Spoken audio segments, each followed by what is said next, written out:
सभी को नमस्कार। मैं विजयपाल, पीजीटी इतिहास, राजकीय वरिष्ठ माध्यमिक विद्यालय रोहड़ाई रेवाड़ी, कक्षा 11वीं के विषय इतिहास के अध्याय 2 लेखन कला और शहरी जीवन भाग 1 में आप सभी का स्वागत करता हूँ।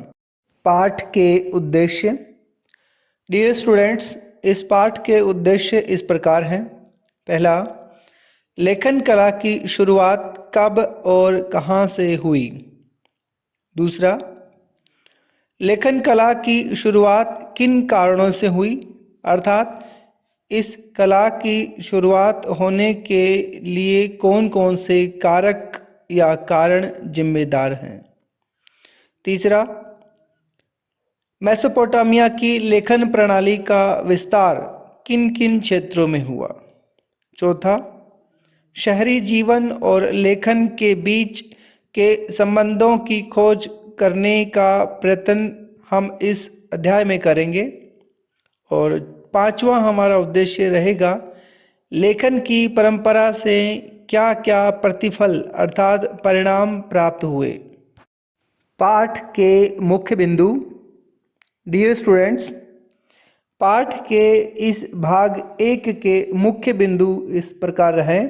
पहला, शहरी जीवन की शुरुआत। दूसरा, मेसोपोटामिया में पुरातात्विक खोजें। तीसरा, मेसोपोटामिया और उसका भूगोल। चौथा, शहरीकरण का महत्व। और पांचवा, शहरों में माल की आवाजाही। शहरी जीवन की शुरुआत। डियर स्टूडेंट्स, यह हमारे पाठ के इस भाग का पहला बिंदु है जिसमें हम शहरी जीवन की शुरुआत के बारे में अध्ययन करेंगे। डियर स्टूडेंट्स, शहरी जीवन की शुरुआत मेसोपोटामिया में हुई थी। मेसोपोटामिया नाम यूनानी भाषा के 2 शब्दों से मिलकर बना है।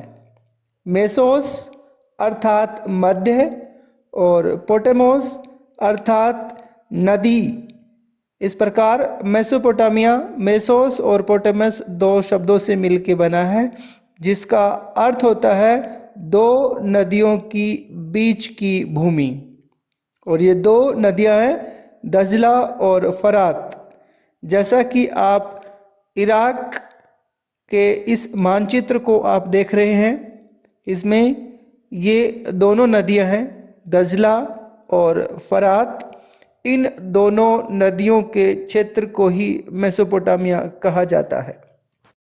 मेसोपोटामिया की सभ्यता अपनी संपन्नता, शहरी जीवन, विशाल एवं समृद्ध साहित्य, गणित और खगोल विद्या के लिए प्रसिद्ध है। मेसोपोटामिया की लेखन प्रणाली और उसका साहित्य पूर्वी भूमध्य सागरीय प्रदेशों और उत्तरी सीरिया और तुर्की में 2000 ईसा पूर्व के बाद फैला, जिसके फलस्वरूप उस समस्त क्षेत्र के राज्यों के बीच आपस में और यहाँ तक कि मिस्र के फराहों के साथ भी मेसोपोटामिया की भाषा और लिपि में लिखा पढ़ी होने लगी थी। जैसा कि आप देख रहे हैं कि ये भूमध्य सागर का मानचित्र है और ये इधर ऊपर तुर्की, इधर पूर्व की ओर सीरिया और नीचे ये इजिप्ट या मिस्र है। इन सभी क्षेत्रों में मेसोपोटामियाई जो भाषा और साहित्य है उसका विस्तार 2000 ईसा पूर्व के आसपास हो गया था। लिखित इतिहास के आरंभिक काल में इस प्रदेश को, मुख्यतः इसके शहरी दक्षिण भाग को, सुमेर और अक्कद कहा जाता है। जैसा कि ये आप मानचित्र में देख रहे हैं, ये इराक का मानचित्र है और ये इसका दक्षिणी भाग है। सुमेर और अक्कद इस दक्षिणी भाग के एक शहरीकृत क्षेत्र है या इसके मुख्य शहर केंद्र है। 2000 ईसा पूर्व के बाद जब बेबीलोन एक महत्वपूर्ण शहर बन गया था, तब इस दक्षिणी क्षेत्र को बेबीलोनिया कहा जाने लगा था। लगभग 1100 ईसा पूर्व में जब असीरियाइयों ने उत्तर में अपना राज्य स्थापित कर लिया था, तब उस क्षेत्र को अर्थात मेसोपोटामियाई क्षेत्र को असीरिया कहा जाने लगा था। इस प्रदेश अर्थात मेसोपोटामिया की प्रथम ज्ञात भाषा सुमेरियन अर्थात सुमेरी थी, लेकिन धीरे धीरे 2400 ईसा पूर्व के आसपास जब अक्कदी भाषी लोग यहाँ आ गए, तब अक्कदी ने सुमेरी भाषा का स्थान ले लिया था। अक्कदी भाषा सिकंदर अर्थात अलेक्जेंडर के समय तक अर्थात 336 ईसा पूर्व से 323 ईसा पूर्व के बीच तक कुछ क्षेत्रीय परिवर्तनों के साथ यहाँ फैलती फूलती रही। 1400 ईसा पूर्व में धीरे धीरे अरामाइक भाषा का भी प्रवेश शुरू हुआ। यह भाषा अर्थात अरामिक भाषा हिब्रू से मिलती जुलती थी और 1000 ईसा पूर्व के बाद व्यापक रूप से बोली जाने लगी थी और आज भी इराक के कुछ भागों में यह बोली जाती है। मेसोपोटामिया में पुरातात्विक खोजें। मेसोपोटामिया अर्थात प्रेजेंट इराक में पुरातत्वीय खोजों की शुरुआत 1840 के दशक में हुई। वहाँ एक या दो स्थलों, उदाहरण के लिए उरुक और मारी, जैसा आप इस मानचित्र में देख रहे हैं, ये दो प्रमुख स्थल हैं, उरुक और मारी। यहाँ उत्खनन कार्य यानी कि खुदाई का काम कई दशकों तक चलता रहा। हालांकि भारत में इतनी लंबी और व्यापक खुदाई किसी भी स्थल में नहीं चली थी। इन खुदाइयों के फलस्वरूप आज हम इतिहास के स्रोतों के रूप में सैकड़ों की संख्या में इमारतों, मूर्तियों, आभूषणों, कब्रों, औजारों और मुद्राओं का ही नहीं बल्कि हजारों की संख्या में लिखित दस्तावेजों का भी अध्ययन कर सकते हैं। यूरोप वासियों के लिए मेसोपोटामिया इसलिए महत्वपूर्ण था क्योंकि बाइबल के प्रथम भाग अर्थात ओल्ड टेस्टामेंट में इसका उल्लेख कई संदर्भों में किया गया है। उदाहरण के लिए ओल्ड टेस्टामेंट की बुक ऑफ जेनेसिस में शिमार का उल्लेख इसका तात्पर्य है सुमेर, जो ईंटों के बने शहरों की भूमि है, उससे। यूरोप के यात्री और विद्वान मेसोपोटामिया को एक तरह से अपने पूर्वजों की भूमि मानते थे और जब इस क्षेत्र में पुरातात्विक खोज की शुरुआत हुई तो ओल्ड टेस्टामेंट के अक्षरशः सत्य को सिद्ध करने का प्रयत्न किया गया। 19वीं सदी के मध्य से जब से मेसोपोटामिया में पुरातत्वीय खोजों की शुरुआत हुई, तब से अतीत की खोजें या अतीत को खोजने का जो उत्साह है उसमें कभी किसी प्रकार की कोई कमी नहीं आई।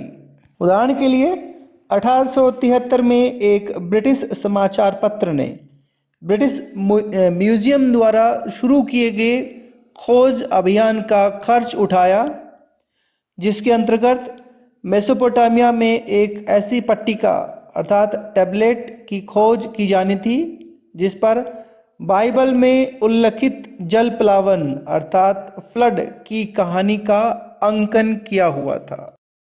बाइबल के अनुसार यह जल प्लावन अर्थात फ्लड पृथ्वी पर संपूर्ण जीवन को नष्ट करने वाला था, परंतु परमेश्वर ने जल प्लावन के बाद भी जीवन को पृथ्वी पर सुरक्षित रखने के लिए नोआ नाम के एक मनुष्य को चुना।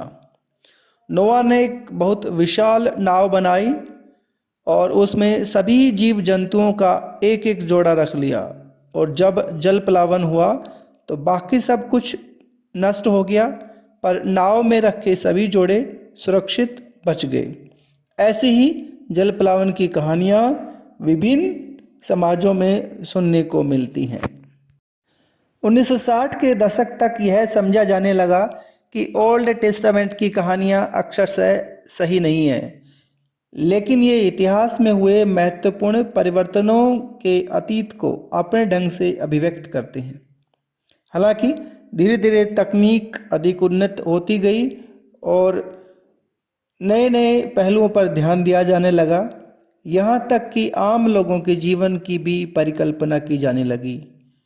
हालांकि बाइबल की कहानियों की अक्षरशः सच्चाई को प्रमाणित करने का काम धीरे धीरे गौण होता चला गया। मेसोपोटामिया और उसका भूगोल। डियर स्टूडेंट, यह हमारे इस भाग का अगला बिंदु है, जिसमें हमें यह जानना है कि मेसोपोटामिया के अलग अलग क्षेत्रों में किस किस प्रकार का भौगोलिक क्षेत्र हैं और उनकी क्या क्या खास बातें हैं। मेसोपोटामिया अर्थात इराक भौगोलिक विविधता वाला देश है। इसके पूर्वोत्तर भाग में हरे भरे ऊंचे नीचे मैदान हैं जो धीरे धीरे वनों से ढके पर्वत श्रृंखला के रूप में फैलते चले गए हैं। साथ ही यहाँ पर स्वच्छ झरने और जंगली फूल हैं। यहाँ अच्छी फसल के लिए पर्याप्त वर्षा हो जाती है।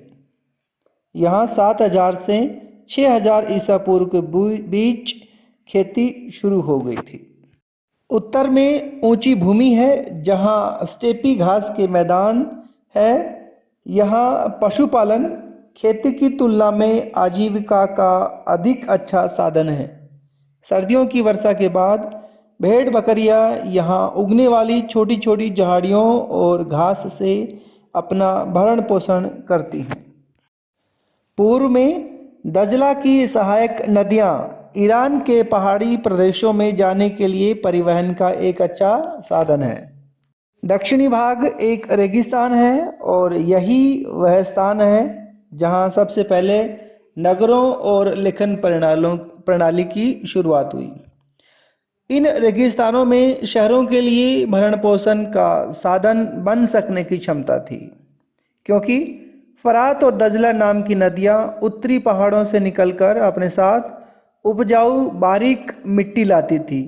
जब इन नदियों में बाढ़ आती थी अथवा जब इनके पानी को सिंचाई के लिए खेतों में लाया जाता था, तब यह उपजाऊ मिट्टी वहाँ पे जमा हो जाती थी।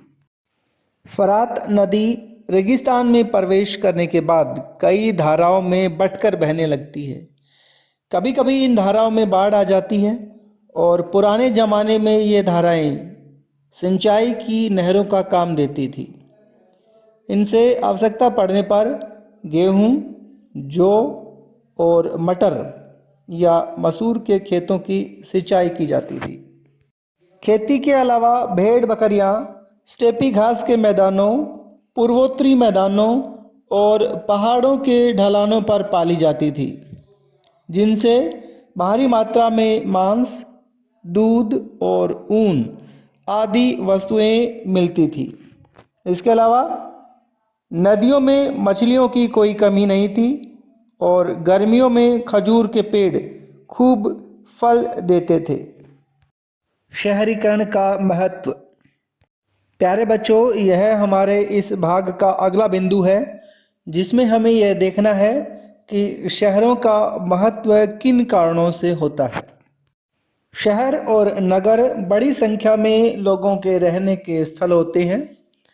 जब किसी अर्थव्यवस्था में खाद्य उत्पादन के अतिरिक्त अन्य आर्थिक गतिविधियां विकसित होने लगती है, तब किसी एक स्थान पर जनसंख्या का घनत्व बढ़ जाता है। इसके परिणाम स्वरूप कस्बे बसने लगते हैं और ऐसी परिस्थितियों में लोगों का कस्बों में इकट्ठे रहना उनके लिए फ़ायदेमंद साबित होता है। विशेषतः इसलिए क्योंकि शहरी अर्थव्यवस्था में खाद्य उत्पादन के अलावा व्यापार, उत्पादन और तरह तरह की सेवाओं की भी महत्वपूर्ण भूमिका होती है। लेकिन नगरों के लोग आत्मनिर्भर नहीं होते हैं। उन्हें नगर के दूसरे लोगों या गांव के लोगों के द्वारा उत्पन्न वस्तुएं या चीज़ों और उनके द्वारा दी जाने वाली सेवाओं पर निर्भर रहना पड़ता है। उदाहरण के लिए एक पत्थर की मुद्रा बनाने वाले को पत्थर उकेरने के लिए कांसे के औजारों की जरूरत पड़ती है और वह खुद ऐसे औजार नहीं बना सकता और वह यह भी नहीं जानता कि मुद्राओं के लिए आवश्यक रंगीन पत्थर कहाँ से प्राप्त करे। उसकी विशेषज्ञता तो सिर्फ नक्काशी अर्थात पत्थर उकेरने तक ही सीमित होती है, वह व्यापार करना भी नहीं जानता। कांसे के औजार बनाने वाला भी धातु अर्थात तांबा और रागा जो टीन के रूप में बनते हैं लाने के लिए खुद बाहर नहीं जा सकता। साथ ही उसे ईंधन के लिए हरदम लकड़ी के कोयले की जरूरत पड़ती है। इस प्रकार श्रम विभाजन शहरी जीवन की एक प्रमुख विशेषता है। इसके अलावा शहरी अर्थव्यवस्था में एक सामाजिक संगठन का होना भी जरूरी है, अर्थात सामाजिक संगठन शहरीकरण की एक मुख्य विशेषता है, क्योंकि शहर में रहने वाले लोगों की सभी प्रकार की ज़रूरतें को व्यवस्थित करने, उनके लाने, उनके भंडारण करने, उनकी देखरेख करने और विभिन्न प्रकार के क्रियाकलापों में तालमेल बिठाना पड़ता था। इसके लिए कुछ लोग आदेश देते थे जबकि दूसरे लोग उनके आदेशों का पालन करते थे। इसी तरह कुछ लोग उनका हिसाब किताब लिखित रूप में रखते थे। वारकाशीर्ष इसी तरह का एक उदाहरण है। यह 3000 ईसा पूर्व उरूक नगर में स्त्री का यह शिर है जो सफ़ेद संगमरमर को तराश कर बनाया गया था। इसकी आँखों और बाहों में क्रमशः नीले लाजवर्द अर्थात लेपिस लाजुली और सफ़ेद सीपी और काले डामर अर्थात बिटुमन की जड़ाई की गई होगी। सिर के बीच या सिर के ऊपर एक खांचा बना हुआ है जो शायद गहना पहनने के लिए बनाया गया था। यह मूर्ति कला का एक विश्व प्रसिद्ध नमूना है। इसके मुख, ठोड़ी और गालों की सुकोमल सुंदर बनावट के लिए इसकी प्रशंसा की जाती है। यह एक ऐसे कठोर पत्थर में तराशा गया है जिसे काफ़ी दूरी से लाना पड़ा होगा। शहरों में माल की आवाजाही। प्यारे बच्चों, यह हमारे पाठ का अगला बिंदु है जिसमें हमें यह देखना है कि शहरों में माल की आवाजाही किन किन साधनों के द्वारा की जाती थी। मेसोपोटामिया के खाद्य संसाधन चाहे कितने भी समृद्ध रहे हों, लेकिन उनके यहाँ खनिज संसाधनों का अभाव था। दक्षिण के अधिकांश भागों में औजार, मोहरे अर्थात मुद्राएं और आभूषण बनाने के लिए पत्थरों की कमी थी।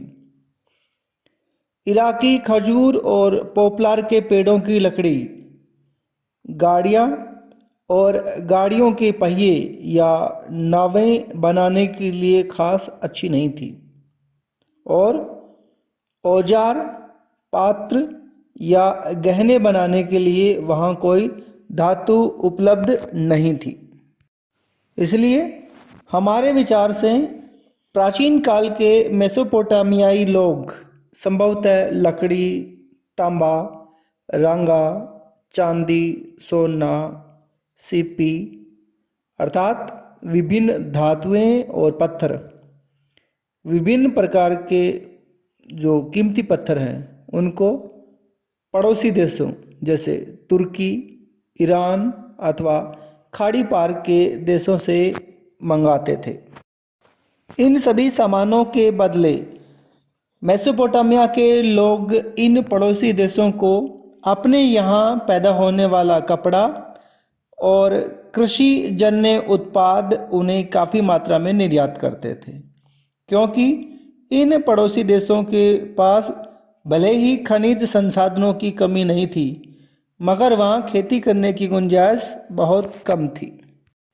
शिल्प, व्यापार और सेवाओं के अलावा कुशल परिवहन व्यवस्था भी शहरी विकास के लिए महत्वपूर्ण होती है। भारवाही पशुओं की पीठ पर रखकर या बैलगाड़ियों में डालकर शहरों में अनाज या काठ कोयला लाना और ले जाना बहुत कठिन होता है, क्योंकि उसमें बहुत ज़्यादा समय लगता है और पशुओं के चारे आदि पर भी काफ़ी खर्च हो जाता है, और शहरी अर्थव्यवस्था इसका बोझ उठाने के लिए सक्षम नहीं होती है। इसलिए परिवहन का सबसे सस्ता तरीका हर जगह जलमार्ग ही होता है।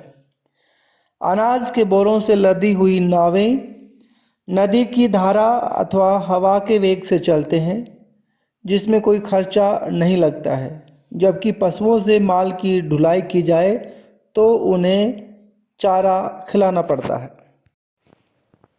पुराने मेसोपोटामिया की नहरें और प्राकृतिक जलधाराएं छोटी बड़ी बस्तियों के बीच माल के परिवहन का अच्छा मार्ग थी, और फरात नदी उन दिनों व्यापार के लिए विश्व मार्ग के रूप में बहुत महत्वपूर्ण थी।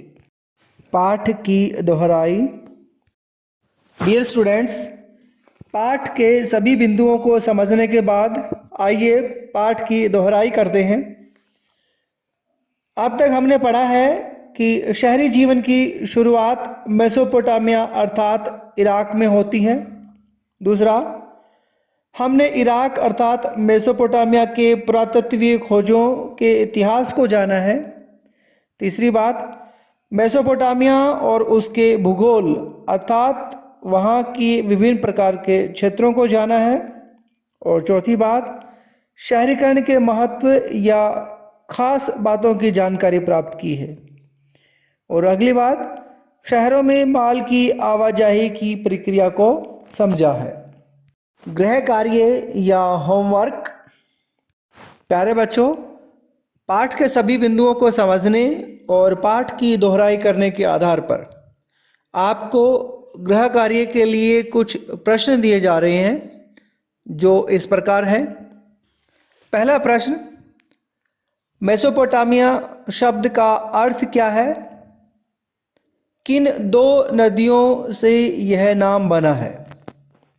दूसरा प्रश्न, आपके विचार से भारत में किसी भी पुरातात्विक स्थल की उत्खनन परियोजना मेसोपोटामिया जितनी लंबी क्यों नहीं चली? तीसरा प्रश्न, हर क्षेत्र पर उसके भूगोल का प्रभाव पड़ता है, मेसोपोटामिया का उदाहरण देकर समझाइए। चौथा प्रश्न, शहरों में रहना लोगों के लिए फायदेमंद और संकट में दोनों तरह का होता है, कैसे? और पांचवा प्रश्न, यातायात का सबसे सस्ता साधन जल मार्ग ही होता है, क्यों? डियर स्टूडेंट्स, पाठ के सभी बिंदुओं को समझने और पाठ की दोहराई करने के साथ आपको गृह कार्य के लिए कुछ प्रश्न दिए गए हैं। उम्मीद की जाती है कि आप इन प्रश्नों को आसानी से हल कर पाएंगे। फिर भी किसी प्रकार की कोई दिक्कत है, कोई समस्या है, तो इस वीडियो को दोबारा से ध्यान से देखिए, सुनिए और समझ करके इन प्रश्नों का उत्तर लिखने का प्रयास करें। आप सभी का बहुत बहुत धन्यवाद।